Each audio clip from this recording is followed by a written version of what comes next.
Good evening, everyone. I wanted to read chapter one and one of the little stories in Angels by Billy Graham. And this starts on page one, and it's Why This Book on Angels. And I didn't know this. My wife, who was born and raised in China, recalls that in her childhood days, tigers lived in the mountains. One day, a poor woman went up to the foothills to cut grass. To her back was tied a baby, and a little child walked beside her.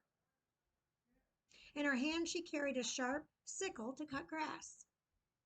Just as she reached the top of the hill, she heard a roar. Frightened, almost speechless, she looked around to see a mother tigress springing at her, followed by two cubs.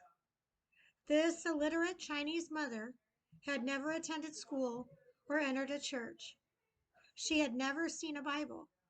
But a year or two earlier, a missionary had told her about Jesus, who is able to help you when you are in trouble.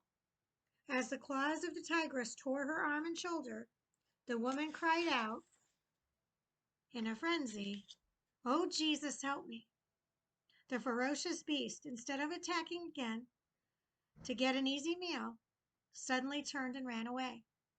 The Bible says he will give his angels charge of you to guard you in all your ways. Psalm 91:11 RSV. Now that's interesting because it says in here he uses King James Version. So I'm not sure what that version is. Had God sent an angel to help this poor, ignorant Chinese woman? Are these supernatural beings today who are able to influence the affairs of men and nations?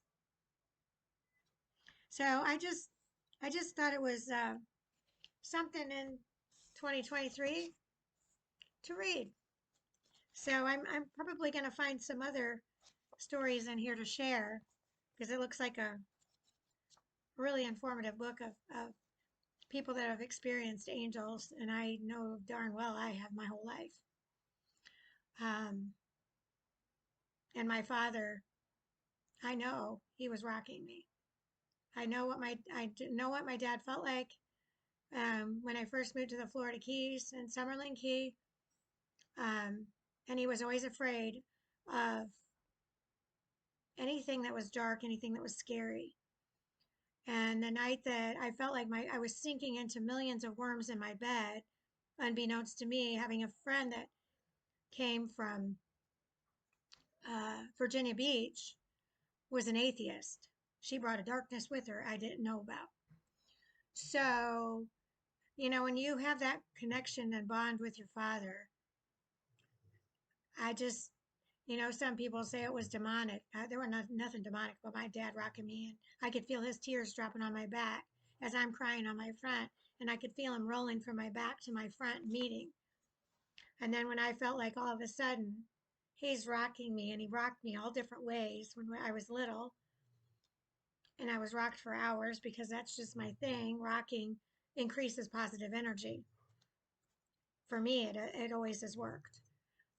And to calm myself down, if I rock side to side, it helps bring me back down from my adrenaline being so high, especially at night if I need to go to sleep and I can't sleep unless he wants me to be awake. Then Hannah Grace will, no doubt, make sure I stay awake. But anyway, it's just been a really interesting journey. So I don't believe in coincidences. So I don't believe that me coming across this book was an accident. So stay tuned. I'm sure I'll have some other fun little stories to share about people's encounters with angels. Love to all bunches and bunches. Bye now.